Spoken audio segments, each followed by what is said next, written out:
Hello YouTube family केम छो बधा जय माताजी ने जय श्री कृष्ण बधाईने।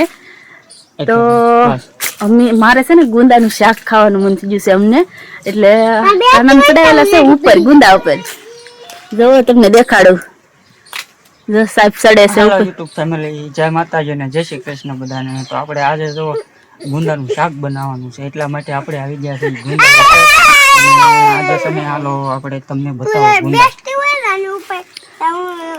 હવે તારે બોલવાનું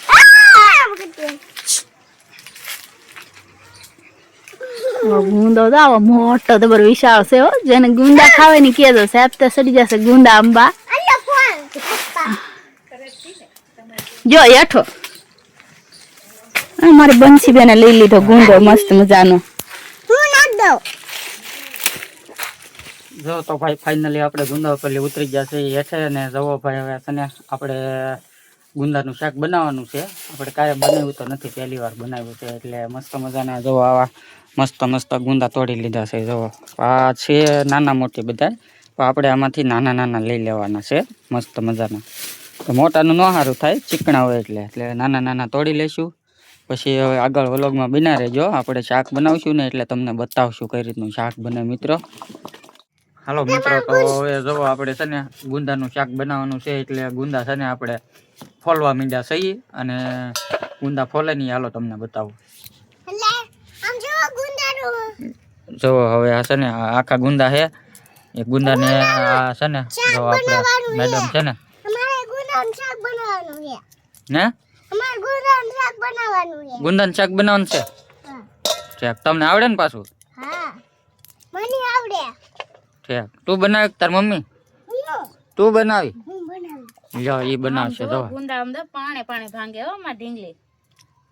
તો જો હવે આપણે આની અંદરથી છે ને ઠળિયા કાઢી અને આવા બધા ફોલી નાખવાના છે। પછી આપણે શું છાશમાં ધોવાના મીઠું નાખી દેવાનું ને પછી છાશમાં ધોઈ નાખવાના બરોબર। પછી આગળની પ્રોસેસ છે ને એ તમને હાલો ભાઈ બધાને હું બતાવી અને વ્લોગમાં છે ને આમ જોવો ઠેઠ સુધી રહેજો હો મજા આવશે આમાં।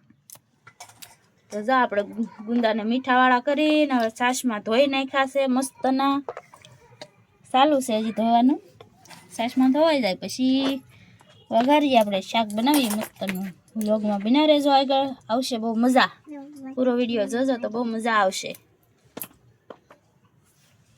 તેલ તો પેલ મૂકી ગેસ ને ધરી દઈ તેલ આપણે પાવડા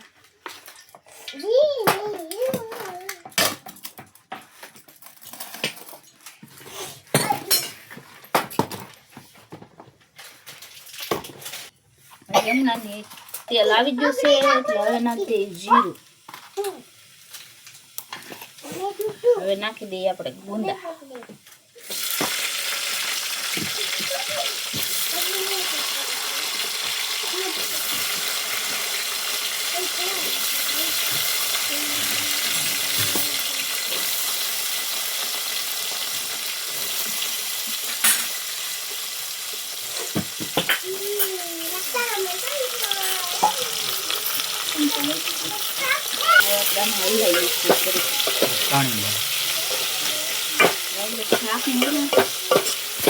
લઈને હલાઈ નાખી ઘડીક નાખી દઈએ ઘડીક તેલમાં સડવા દઈએ થોડાક ના સડી જશે એટલે આપણે એમાં નાખી દઈએ થોડીક ડુંગળી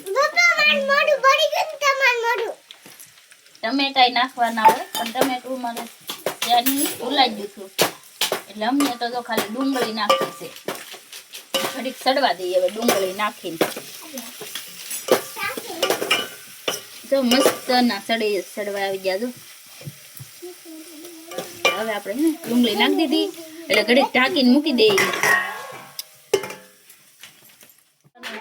સડી ગયા છે અને ડુંગળી સડી ગઈ બે વસ્તુ જો મસ્ત સડી ગયું છે હવે આપણે નાખી દઈએ મસ્ત થોડીક એવી હળદર હિંગ નાખી દઈએ થોડુંક મીઠું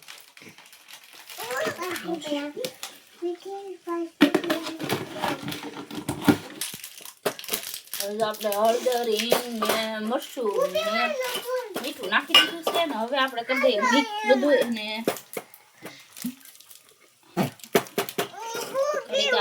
મરચું ચડી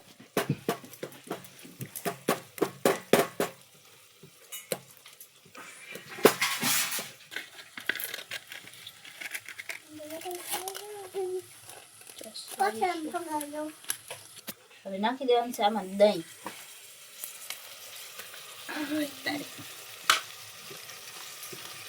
મસ્ત દહીં નાખી દીધું છે અને હવે મસ્ત એનું હલાઈ નાખીએ આપણે.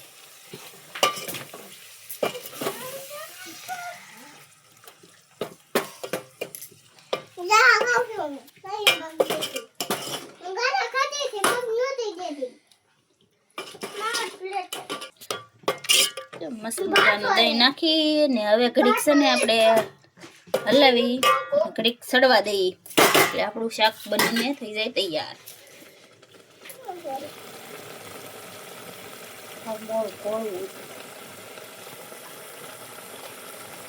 મસ્ત મજાનું શાક સડી ગયું છે. આપણે ગેસ કરી દઈએ બંધ અને તમે જોઈ શકો છો કે આપણું શાક બની ગયું છે મસ્તનું.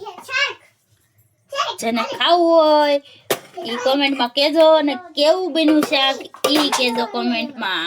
અને આપણે બનાવ્યું નથી કોઈ દિવસ, પહેલું શાક બનાવ્યું છે એટલે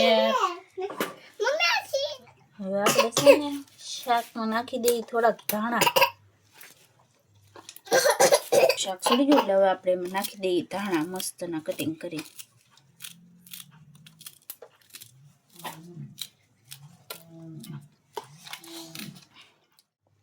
હવે આપણે છે ને શાકમાં નાખી દઈએ થોડાક ધાણા. શાક સડી ગયું એટલે હવે આપણે એમાં નાખી દઈએ ધાણા મસ્તના કટિંગ કરી.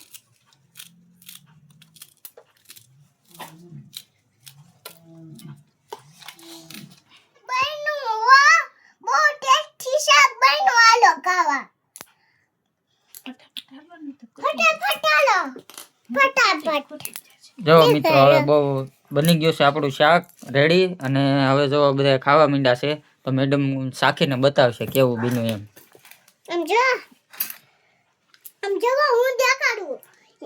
બહુ મસ્ત શાક બન્યું. બનાવ્યું પહેલી વાર પણ બન્યું બહુ મસ્ત. બધા બનાવજો, ટ્રાય મારજો ક્યારેક. તો હાલો મિત્રો હવે આપણું શાક બનીને થઈ ગયું છે રેડી ને હવે બધા જમી લઈએ. અને મિત્રો છે ને હવે આપણે વ્લોગ અહીંયા પૂરો કરી દઈએ અને આવજો. Bye bye.